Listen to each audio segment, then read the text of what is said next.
All right, so the connection was lost and I'm back again. Anthony will be joining in shortly, so please stay tuned.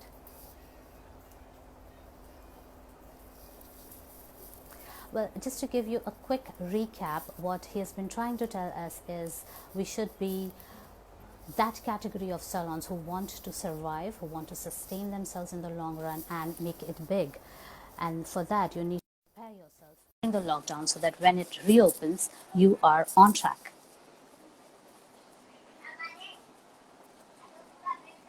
Hey, sorry Okay. about that. Not at I all. I don't know. Is it the internet at your end or the internet at my end? Either It's my way, end. it's at your end, is it? Oh, that's a Yes. shame. Okay. Um, so we're back now anyway. Yes. I think where it dropped out is I was saying to people that I've also been developing a lot of free resources for hairdressers all over the world to access. Right. So there's videos and there's all sorts of checklists and stuff like that. So I encourage people to access them. They can go directly to my website, which is growmysalonbusiness.com. So growmysalonbusiness.com. And under the free resources section for coronavirus, there's all sorts of downloads and videos and support material for hairdressers. There's no charge for any of it, so they're welcome to go and access as much of that as they want, and hopefully there's some things in there that can be helpful to them. Right. So I'm sure you're flooded with queries and advice required from your hairdressers who are to whom you mentor, asking for tips on how they can bounce back, how they can put things rolling. So you have any step by step in mind for salons who want to reopen as soon as possible? Well, I think the first thing is that we have to make sure that we're following the law. In some countries, and I imagine India, because it is such a big country, is that Yeah. you'll even have different laws in different states. I Yes. know in the United States. I mean, obviously there's a federal law. I mean, I live in the UK, so the UK is essentially, it's a fairly small country, and I mean, but even what they're doing in England, Ireland, Scotland, and Wales is slightly different. So I think the first thing that's really important is that whatever we do, that we're following whatever the government are saying that we should be doing to keep safe and to keep our clients safe. I've one of the checklists that I put together on my website, sort of it breaks it down into 6 different categories. The first category is being, what are the things that you should be doing pre-opening? And so one of the things I put on that is, well, obviously sanitation and hygiene is number one. So it's like the number one thing. Give your salon a deep clean. Yeah. Number 2, get rid of all the clutter. Get rid of anything that's unnecessary. Number 3, depending on what the laws are, that because we don't know, even in the UK, we haven't been told what, because we've been given the date of 4th of July. But we still haven't been told what we need to do. Whereas in the United States, in some states, they've been given very clear direction as to, like, the amount of people they're allowed in the salon at any one time, what the social distancing measures are between clients. Are you allowed to still handle cash, or does it just have to be, credit cards, etc.? Are you allowed to have magazines? Are you allowed to give people refreshments? What sort of PPE do you have to offer clients? So, and those things vary from country to country, state to state, and in some places even from sort of county to county. I know in the United States, for example, I was talking to someone the other day, and even within different counties within the same city, the laws are different. So Right. there is a lot of responsibility put back to the individual salon owner to make sure that they're being legally compliant with the restrictions that are being imposed on them by their governments, etc. Yeah. Right. So apart from hygiene and sanitation, what are the other steps that the salons can take? Well, I think a lot of it is about communication. So communicating with your clients, if you're able to, and communicating with your team. So let's talk about communicating with the clients first of all. We need to make sure that our clients know that they're going to have a business to come back to. Yeah. So Yeah. we need to tell them that we take their safety very seriously, and that these are the things that we're putting in place. And they will vary dramatically. So if you're, going to be working out of every second workstation, you need to tell them that. If you're going to be using, face masks or visors or gloves, we need to tell them that so that the clients know that we take this seriously, and that we're making all the necessary changes within our business to to make sure that when they do come back in, when we do reopen, that they feel safe. So you might be using social media to communicate with your clients on that.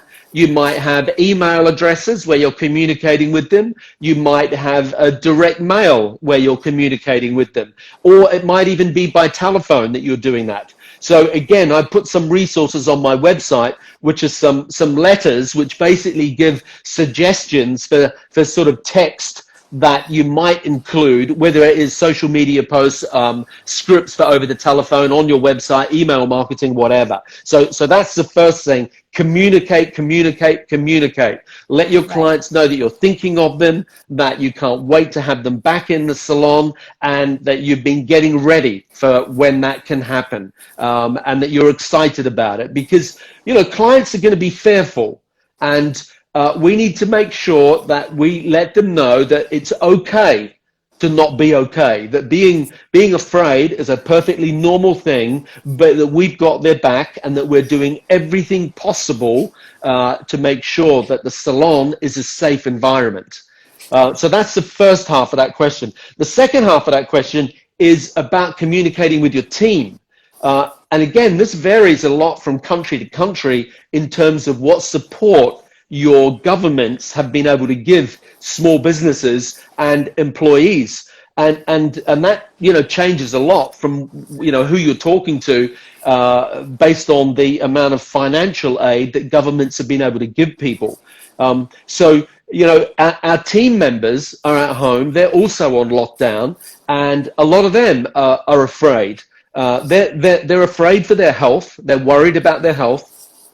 They're afraid for their family if they have to go back to work.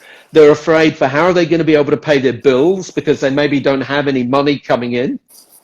So, there's a lot of fear out there. And if you don't communicate with your team, then, they can sort of go into a pretty bad place pretty quickly, because there's that expression, if you don't tell people what's happening, they will make up in their own mind their version of reality, and often their version of reality will be a lot worse. So you need to keep in touch with your people, at least weekly, at least, and you need to be talking to them and making sure that they're okay, and that people have bad days, and that's okay. They're going to have days where they're really stressed and really worried because they're on lockdown. A lot of them are going to have financial problems, and they maybe have problems getting food on the table for their family. You're going to have some people who are in secure relationships that have got a good home environment, a good family environment, but then you're going to have other young hairdressers that are working for you that perhaps live by themselves, in small studio, rented accommodation, whatever. And you need to make sure that you're reaching out to them and that you're making sure that they're okay, because you want them to be coming back to work, and you want them to know that it's going to be safe, and you want them to know that you're doing everything you can to look after them and protect their job as well. And that's the challenge that we all face all over the world. Right. So there is a lot of pressure on the salon owner, actually, trying to balance the staff and the clients, being in touch, being very transparent with them, communicating with them. All the points that you have cited are bang on. They should be doing all this. But At the same time, they are also under a lot of financial stress. Yeah. So how do they combat that? How do they find their way out of it? They're paying salaries, they are paying rents, and no revenue is on. So how do they, get themselves out of the situation? Well, unfortunately, and as I said, different governments have been able to support small businesses and individuals in different ways, and it varies from country to country, state to state. I don't know how much support and what programs there are in India for small businesses and for salon owners, so I can't talk about it from that context. But what this has done is all over the world, whether we're talking, I used to live in Australia, I now live in the UK, I work a lot in the United States, etc. And all over the world, what this pandemic has highlighted is that the salon industry everywhere is a business that when the tap is turned off in terms of the cash flow, that there is very few salons that are prepared. There's very few salons that have a financial buffer, that have any sort of fallback position to enable them to, survive these difficult times. And that's part of what I was meaning at the beginning when I said not all businesses are going to survive this, because, a lot of them, they really just existed on their cash flow. There was no profit margin. There was certainly no savings. There was no, the general rule of thumb that's often spoken about is that all businesses, not just hairdressers, should, anticipate that there will be business interruption. I mean, whether it's a weather thing, whether it's fire, whether it's drought, whether it's famine, whether it's health issues, personal health issues, is that when you're in business, there will be business interruption.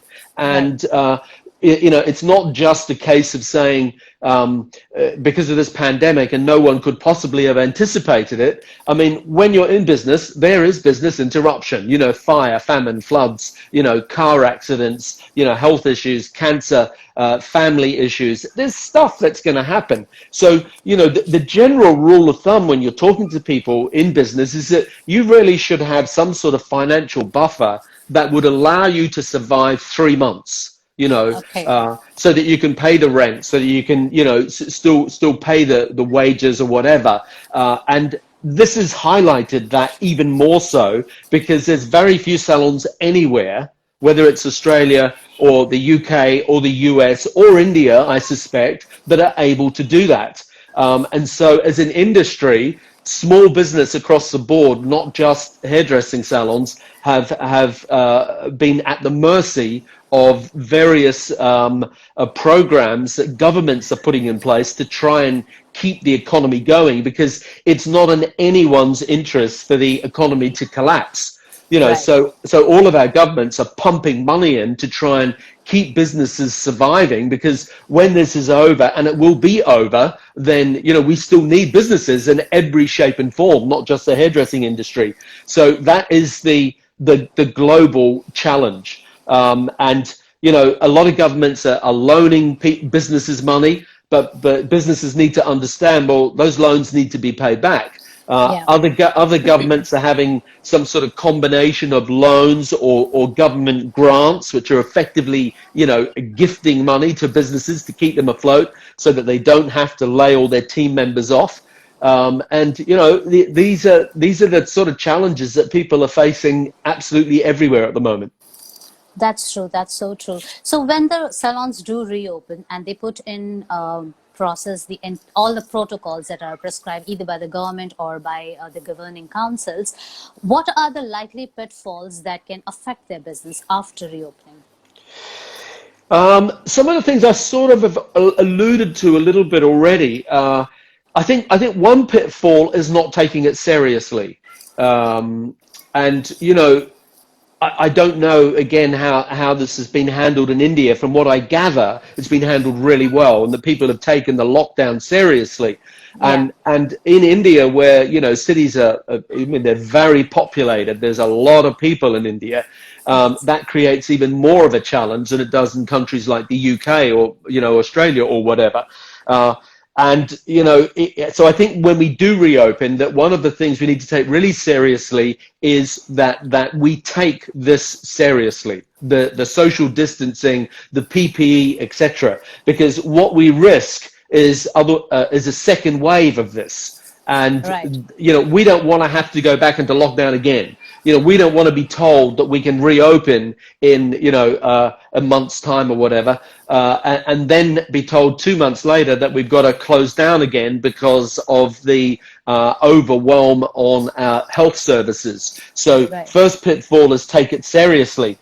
Second pitfall is that thing I alluded to before, where I talked about the fear that both clients and staff and owners have here. They're three very different categories, and they're all very real fears. The fear of the business owner of losing their business or losing their team members. The fear of the staff of not having enough money to survive, of not being able to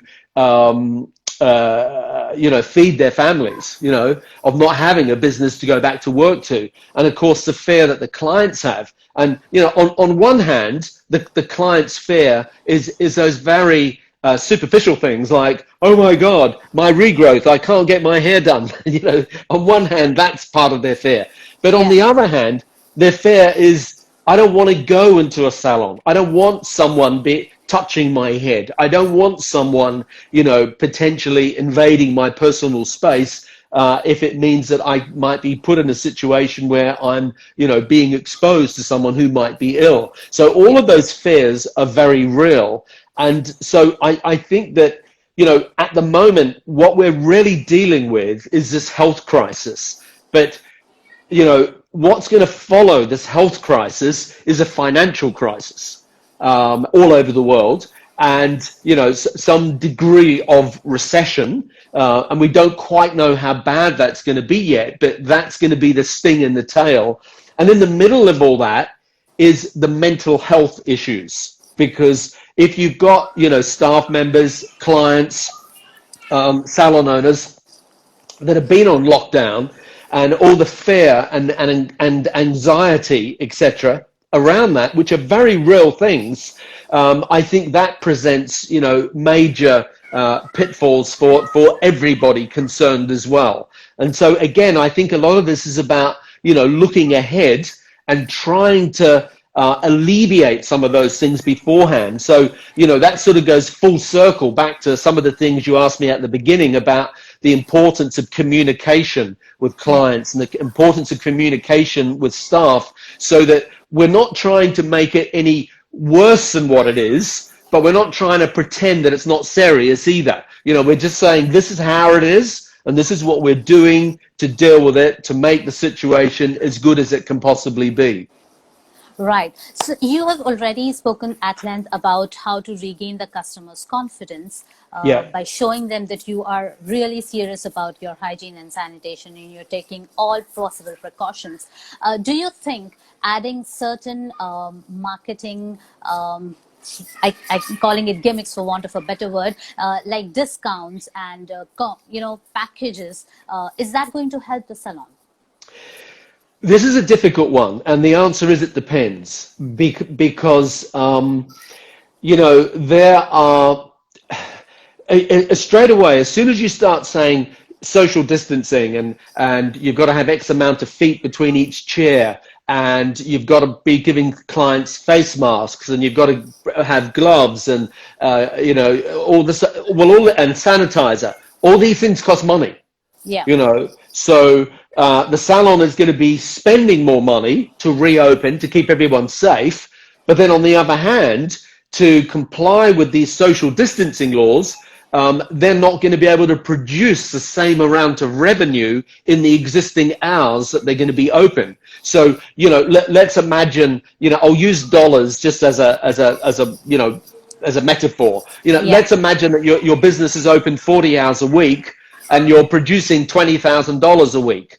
Well, when we reopen, in order to produce those $20,000, you're probably not going to be able to do it within the same amount of hours, because you're not allowed as many people in the salon at any one time. So in reality, you're going to be having to open more hours and have people on split shifts and maybe open on more days, etc., to be able to have any chance of generating the same amount of revenue. So what I'm saying to you is that there will already be a lot of pressure being put on businesses' cash flow because of that. You know, that any support that their governments were going to give them or have given them will probably fall away. They're still going to have significant outgoings, but they're not going to have as much income coming in. Yeah. So what I'm saying to people is you need to be really careful about discounting, but, you know, because you probably can't afford to discount. Yeah. And what most hairdressers are thinking is that when we reopen, there's going to be this really big pent up demand where there's going to be a lot of people coming back into the salon. And I think that is probably right, but I don't know how long it's going to last for. You know, is it going to last 2 weeks, 3 weeks, a month? But I think on the other end of this big wave of people coming back, that I think then businesses will become much quieter again. So when people say to me, you know, what should I do? Should I discount, or the opposite? Should I be putting my prices up?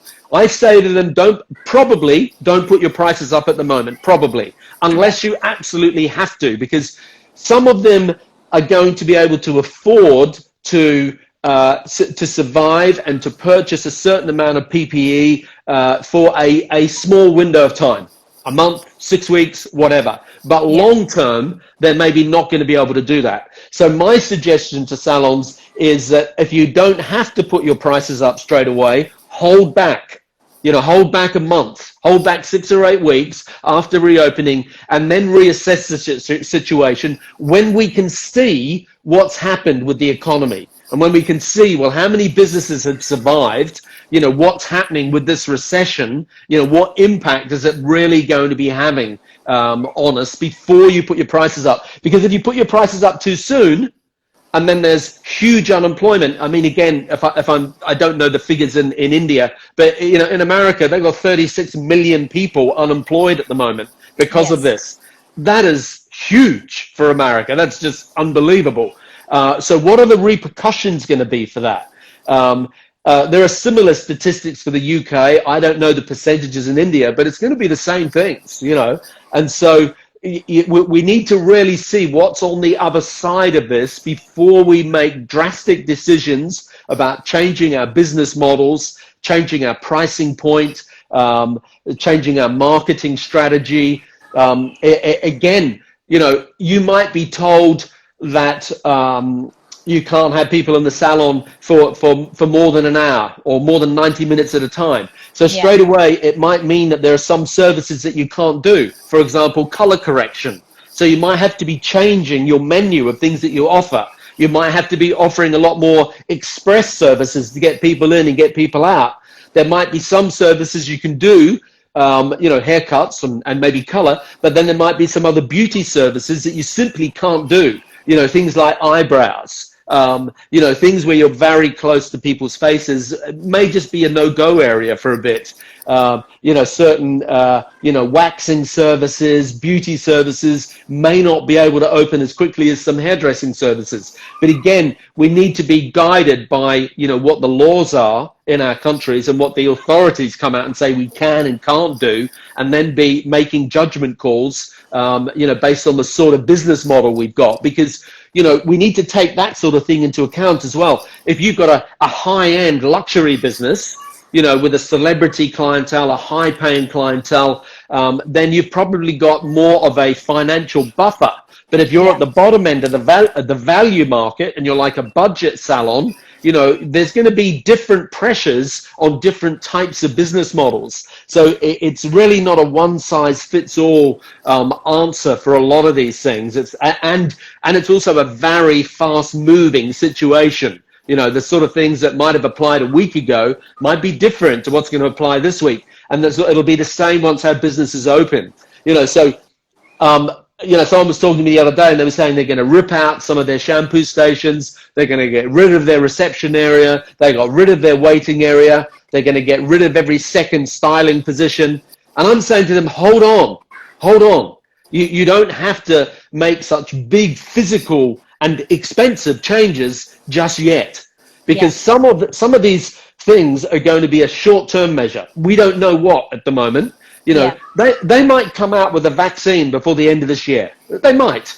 Or it might be 2 or 3 years away before we have a vaccine. Who knows? You know, so I'm sort of saying to people, rather than, you know, start remodeling your salon, just say we're only using every second chair. Rather than, you know, ripping out the reception desk, you know, just say, okay, at the moment we're going to come to the chair and we're going to take the client's bill at the chair, as opposed to having people congregating around the desk. And then reassess these things in a month, in 3 months, when we get more idea of some of the things that are happening. Because, as I say, they're constantly changing. Absolutely.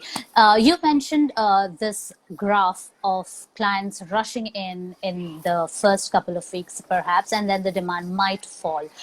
So there might be a downward moving graph after the second week of the salon reopening. Under such circumstances, what can the salon do to maintain its revenue?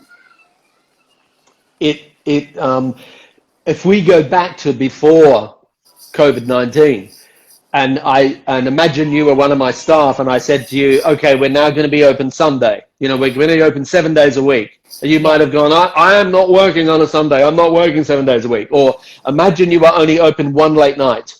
And I said to you, we're now going to have to open 5 late nights. You might say, there's no way I'm working 5 late nights. Well, what I'm suggesting to you now is that is inevitable. That it is inevitable that the only way businesses are going to survive is depending on the laws that are put on you about how many people you can have in the salon at a time and what social distancing there are. The only way that the maths is going to work is to be open more days and more hours. And there's just no getting away from that. And the countries that are already opening, so Germany's opened, Austria, Switzerland, New Zealand, Australia, some countries are opening, and some states in America, they're all having to do that. And so it's not a case so much anymore of the stylist saying, oh, I'm not going to work Sundays. It's like, if you want a job, we're now working Sundays. If you want a job, we're now doing 5 late nights a week. That is just going to be the harsh reality, because we're physically not going to be able to do as many clients in the same amount of time as what we were before, because of the sanitation criteria that we all have to adhere to with our tools, with the chair that the client sits in, with the shampoo basin, with all the sterilization and hygiene processes we're going to have to put in place. We're just not going to be able to generate the same revenue in the existing amount of hours. And there's just no getting away from that. Right. So thinking innovatively and following the laws in the best possible manner is going to be your way out. Now, when the salons reopen and they see a rush of clients coming in, they will be very tempted to look at their profit margins, to strengthen their bottom lines, whichever way they can. So how can they make an informed decision of being profitable and being sustainable? Yeah, that's the balance that everyone has to strive. It would be very tempting. I mean, bottom line, I always say people before profit. Okay? Right. You have to put people before profit. I think the profit, if you don't put people before profit, will be short term. So it will be short term profit, but then what you're risking is people's health. And if people's health, whether it's your team or clients, are becoming ill because of what's happening within the salon, then you might be winning short term, but long term you're creating more problems than you're going to solve. So, bottom line, people before profit. I know, but it's all a balance that we have to strike. Because if we're not profitable, well, we can't survive. So, we need to. We need to at least be breaking even if we're not profitable. We at least need to break even, because we can't keep borrowing money and going further and further into debt to stay open. And that is going to be the balance. And that's the sort of thing that, I alluded to before, that depending on the sort of target market you've got, depending on the business model you've got, depending on, how big your physical salon space is going to impact on all of these things, So, if you were in, downtown Mumbai, you might have a smaller salon, but it's going to be expensive rent, because you're downtown. And so you've got your challenges in that sort of environment are going to be different to if you're in a more regional area where perhaps you've got a bigger space and people are already more spread out. So there's different types of businesses are going to have different challenges that we need to, confront, based on the situation that we each have as business owners, and what our target market is and where our salon's located, and all that sort of thing. And in the UK at the moment, for example, at the moment they're having this nationwide lockdown. But what they're talking about in the future is it might become very regional, depending on where the hotspots are. Right. So I imagine that sort of thing, because we can't all be locked down forever. That you might have certain areas, certain cities, certain regions of the country that have to go back to lockdown as opposed to a nationwide lockdown. So, we need to, or who knows, they might even lock down certain businesses. Imagine if they were to say, we can no longer have salons open, because, when we reopen, we are not reopening into a safe situation. That's the reality. We're only opening into a completely safe situation when there is a vaccine.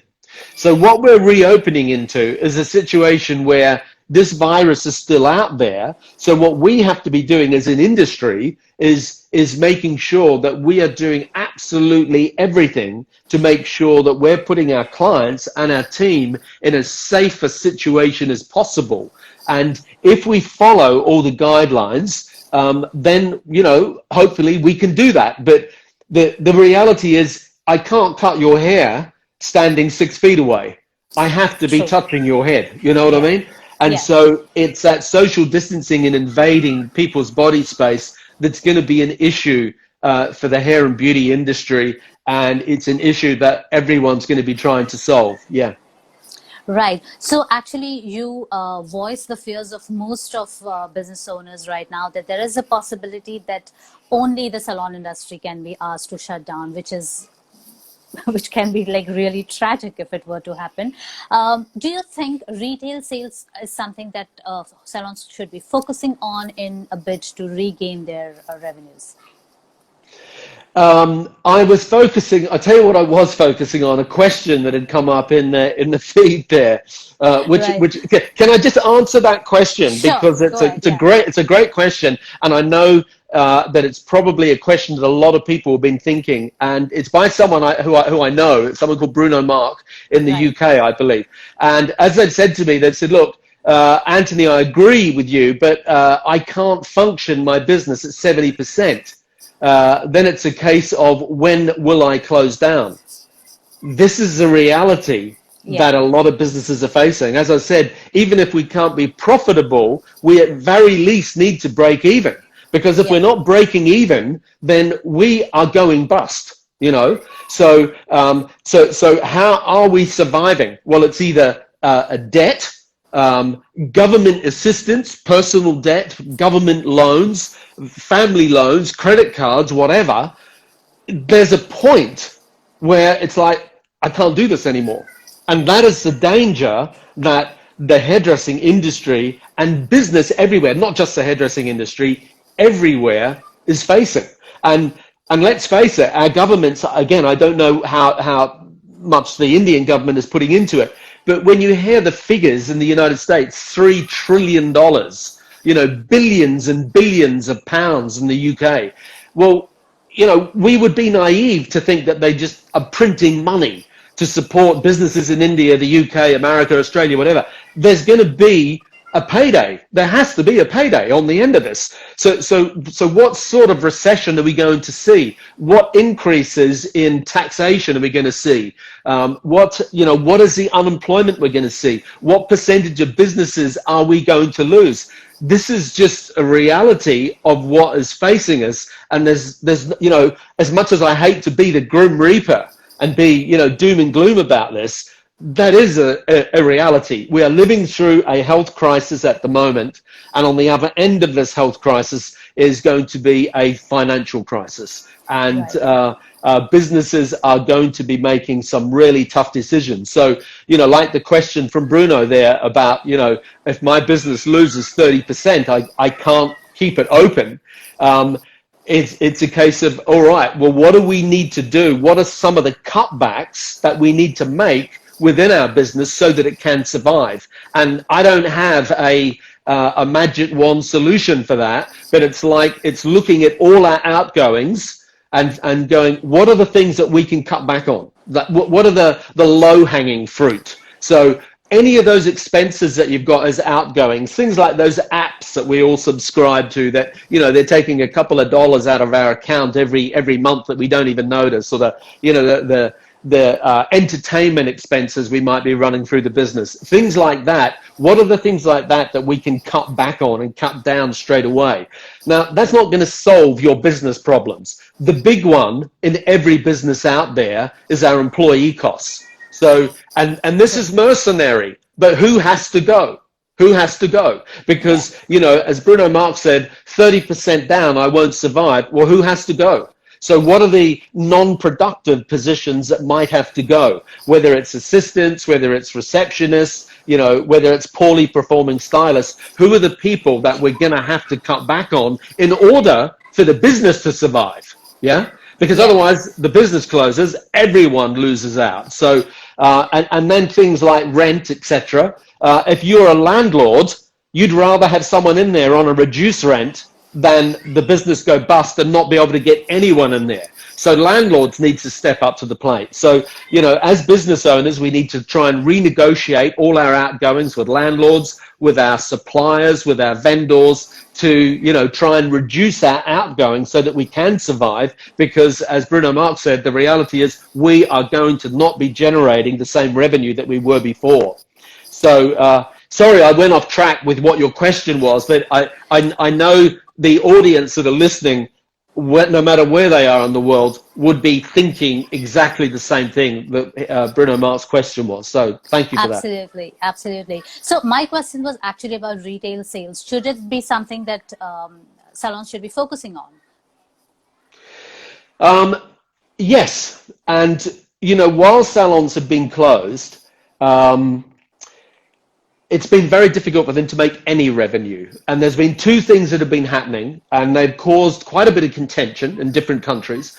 One of them is retail sales, that they've been, you know, reaching out to clients and still trying to generate some revenue through retail. And some people have been very effective at that. And they've been doing, you know, curbside pickup where, you know, clients are able to order, and the salon owner or whoever's in the salon is packing up their retail, and, you know, they're giving it to them as they drive past the salon door, they pass it through the window, whatever, you know. And so I've heard of salons that are generating a significant revenue by being able to do that, which is great, but it's certainly not solving all their business problems. The other thing that they've been doing to generate revenue is selling take-home color kits. So they've been putting together color formulations using professional product, giving it to clients to color their hair at home.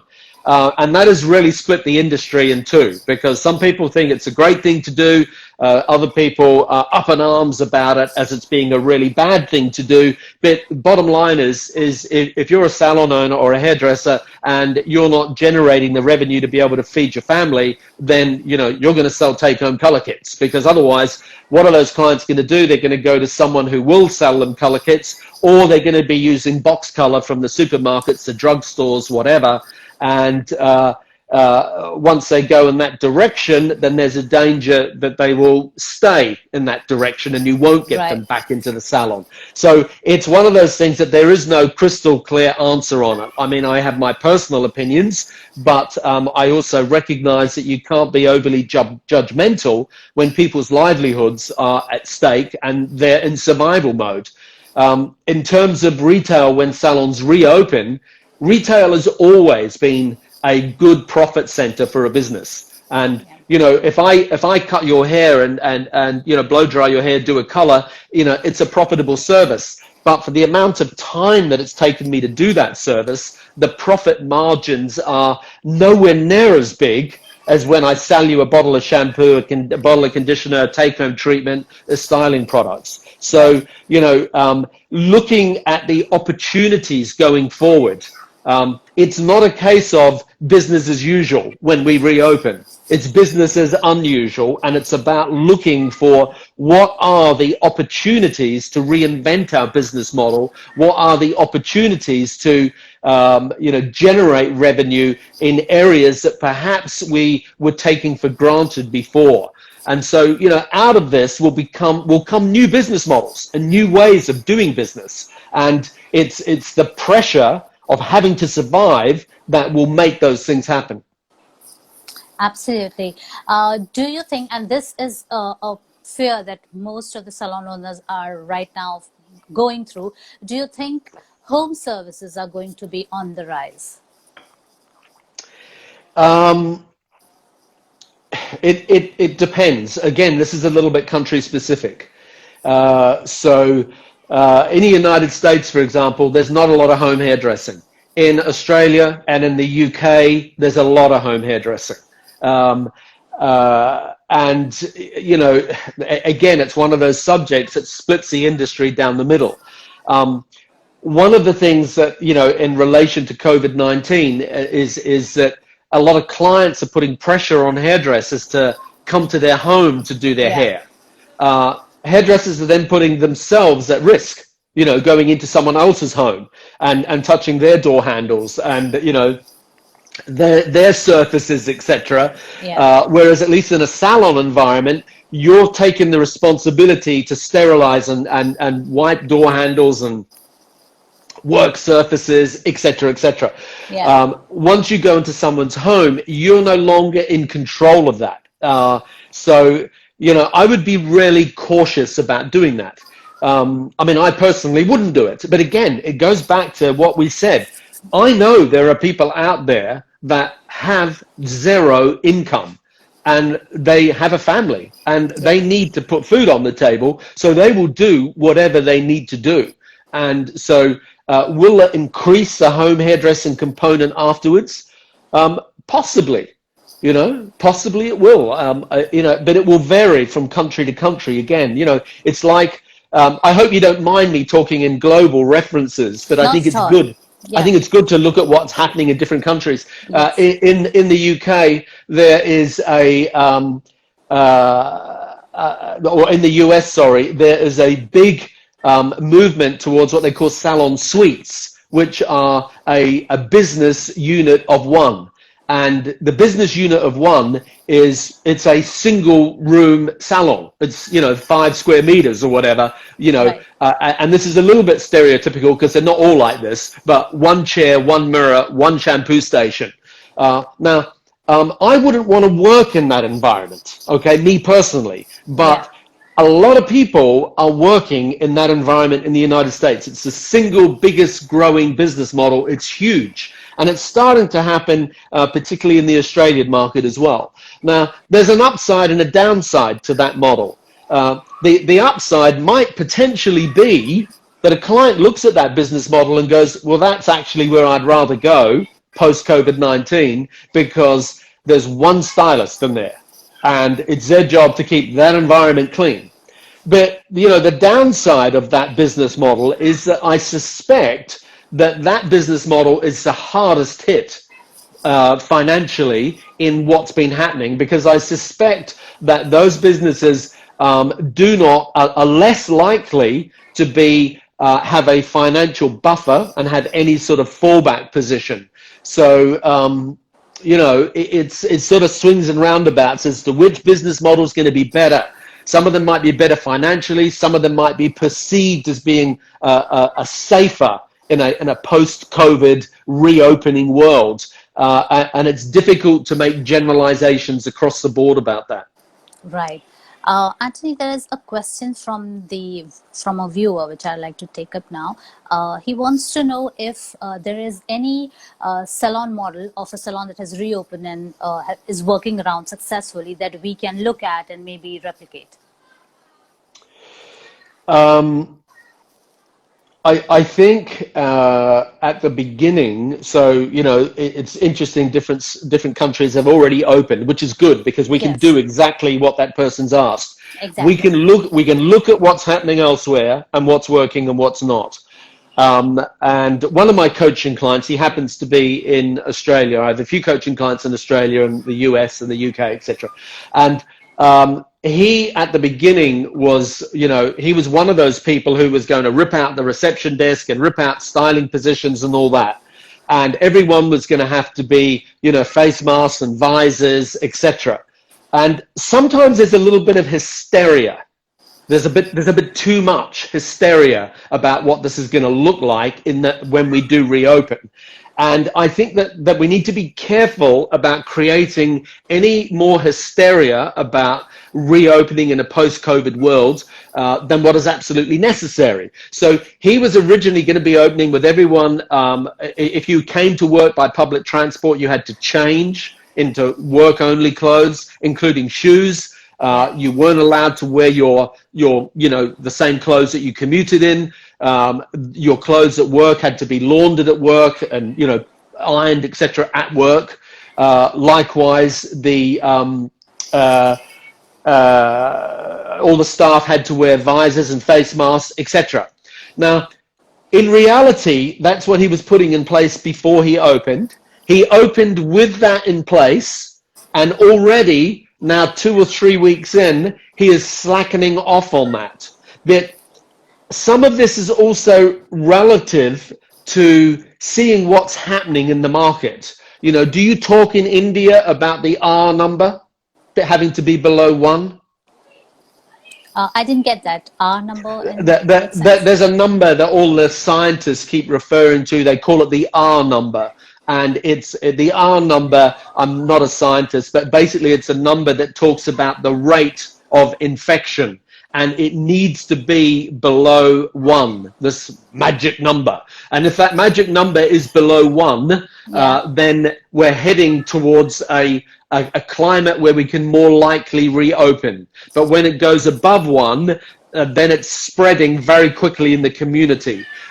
So depending on what's happening with this magic number, and that's where I was talking before, even different regions. So like in the UK at the moment, they're talking about how in Scotland that number is at 0.8, so it's close to 1. Whereas in London this morning on the news, they were saying it was down to 0.4. So, and this is what we want to see. We want to see that number as low as possible, because it's meaning, what it's basically meaning is that the rate of infection is slowing down. So the more that rate of infection slows down, then the more likelihood it enables you to start saying, okay, we don't have to wear visors. Okay, we can make the face mask optional depending on the clients.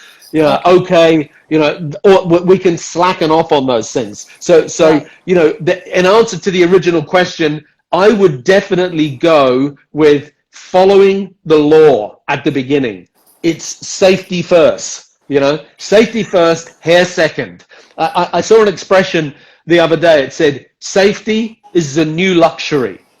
And, I know India's got a huge population. There's a huge middle class in India, 250 million people or whatever.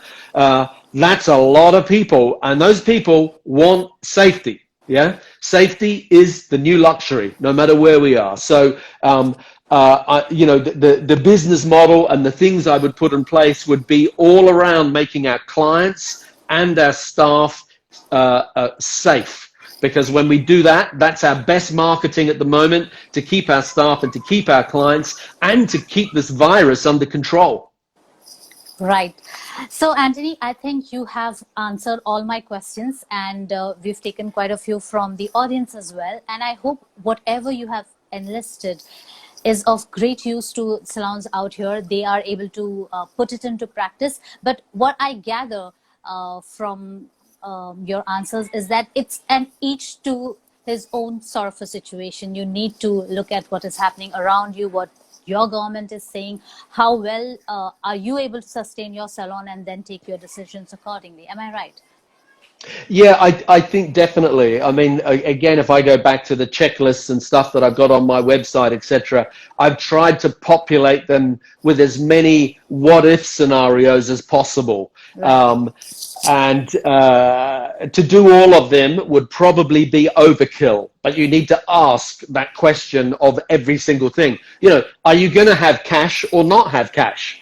You know, are you going to accept walk-ins or only appointments? Is the door going to be open to facilitate more fresh airflow, or is the door going to be closed because you don't want walk-ins? Some of these decisions you need to make at an individual salon level that are going to depend on the reality of your practical situations. But as you said, follow the government advice as step one, and then after that, look at your specific situations, what your business model is, what your price point is. All of those things are going to impact on this, and then be prepared to be flexible and evolve whatever this is, because some of the things will be short-term changes and some of them will be forever changes. But at the moment, we don't know what's short-term and we don't know what's forever. Yeah? Right. Thank you so much, Anthony, for joining us for this session and giving us a global perspective on this issue. I'm sure the entire Indian fraternity appreciates your comments and your advice. Thank you very much. It's been an absolute pleasure, Kanishka, and I'll look forward to the next time. Thank you. Cool. Take care. You too. Bye-bye.